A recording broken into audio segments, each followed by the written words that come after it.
नमस्कार, आपके साथ मैं रोहित कुमार। एक बहुत पुरानी सी कहावत है कि एक अनार और 100 बीमार। और बिहार में कुछ ऐसा ही हो रहा है, क्योंकि बिहार में आने वाले कुछ दिनों में एक विधानसभा सीट पर उपचुनाव होने वाला है। सीट है बोचहा की, जहां पर वीआईपी के विधायक के असामयिक निधन की वजह से वो सीट खाली हो गई। और उस सीट के खाली होने के बाद से एक तरफ जहां मुकेश सहनी से वो सीट छीनने का डर है, तो दूसरी तरफ बीजेपी अपने पुराने सीट को खुद लड़ना चाहती है। जदयू पूरी तरीके से इस मामले पर खामोश है, तो तेजस्वी यादव की आरजेडी के लिए तो किसी सिरदर्द से कम नहीं है।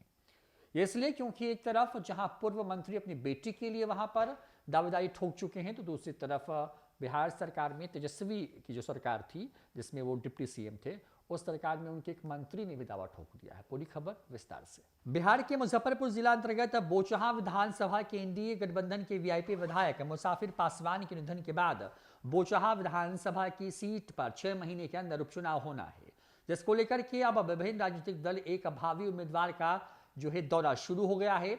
लगातार एक के बाद एक लोग पहुंच रहे हैं और सब लोग अपने अपने हिसाब से उस सीट पर अपना दावा ठोक रहे हैं।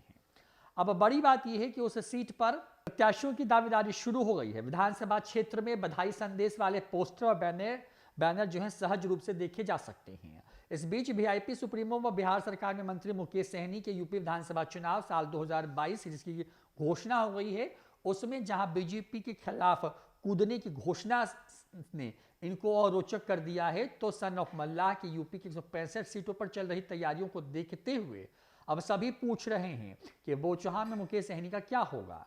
दरअसल विधायक मुसाफिर पासवान के श्रद्धांजलि समारोह में सीएम नीतीश कुमार पहुंचे थे। इस दौरान उनके पुत्र अमर पासवान को मौका दिया जाने की मांग उठी, तो इसी बीच कैप्टन जय नारायण निषाद की पुण्यतिथि पर पहुंचे भाजपा प्रदेश अध्यक्ष संजय जायसवाल के समक्ष पूर्व विधायक बेबी कुमारी को मौका देने की मांग उठ रही है।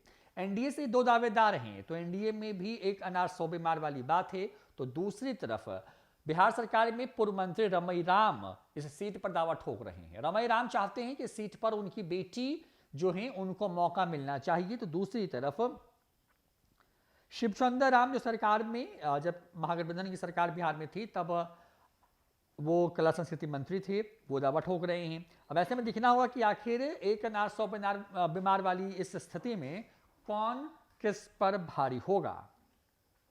आपको बता दें कि लगातार पार्टी में अभी किसी बात का ऐलान तो नहीं हुआ है, लेकिन एक एक करके लोग क्षेत्र में जनसंपर्क करते नजर आ रहे हैं। साथ ही अपने परिवार में शादी विवाह एवं श्राद्ध क्रम में शरीक भी हो रहे हैं। वहीं सूत्रों की माने तो बोचहा विधानसभा के उपचुनाव वाली सीट पर राजद के उम्मीदवार हो सकते हैं इंदिरा देवी। हालांकि सीट पर राजद की ओर से पूर्व मंत्री रमई राम प्रत्याशी रहते आ रहे हैं,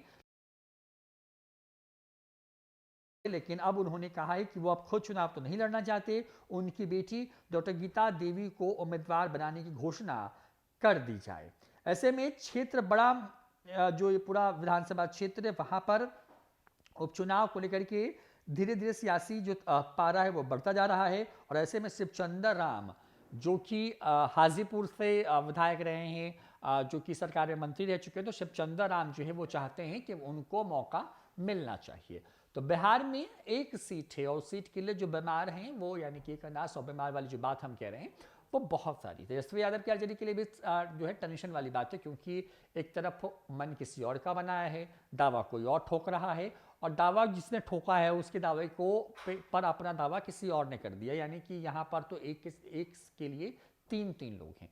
तय हालांकि पार्टी इलाका मालूम करना है बिहार में, क्योंकि ये सीट जिसकी भी खाते में जाएगी उसकी ताकत बढ़ जाएगी। तेजस्वी यादव ताकत बढ़ा करके 75 से 76 होना चाहते हैं, तो बीजेपी अपने आप को तेजस्वी के पैरेलल लाना चाहती है, क्योंकि लगातार तेजस्वी ही बात तो बिहार में कह रहे हैं कि हम सबसे बड़े दल के तौर पर हैं, क्योंकि विधायक के तौर पर बीजेपी के पास तेजस्वी से सिर्फ एक विधायक कम है।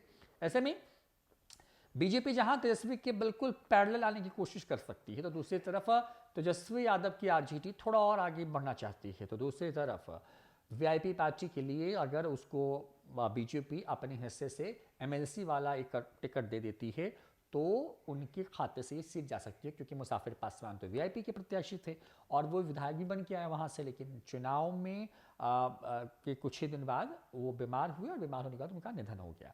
तो बिहार में कुछ ऐसा हो रहा है। बिहार में 2 सीटों पर अभी हाल में ही उपचुनाव संपन्न हुए। लालू यादव तक चुनाव प्रचार करने के लिए आए, हालांकि इन दोनों सीटों पर कुशेश्वर स्थान और तारापुर में जो है एनडीए प्रत्याशी यानी कि जदयू के विधायकों की जीत हुई और वहां पर तेजस्वी यादव की आरजेडी को करारी हार का सामना करना पड़ा।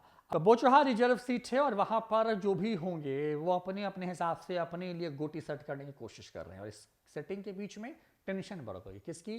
तो बीजेपी की टेंशन एक तरफ है, मुकेश सहनी तो बिल्कुल एक तरीके से कहें कि डोल्ड्रम वाली स्थिति में है और दूसरी तरफ तेजस्वी यादव के लिए एक अनार 100 बीमार वाली बात है। आपको क्या लगता है किसको चुनाव लड़ना चाहिए? कौन अच्छा उम्मीदवार हो सकता है वहां से? ट्रैक रिकॉर्ड के हिसाब से रमई राम वहां से कई बार जीत के आ चुके हैं, हालांकि बाद में बीजेपी के खाते में सीट चली गई। पिछले विधानसभा चुनाव में सीट वीआईपी के पास गई और वीआईपी भी वहां से जीत करके आई। और अब की बात कर लें तो अब आरजेडी फिर से वहां पर कमबैक करने की कोशिश कर रही है।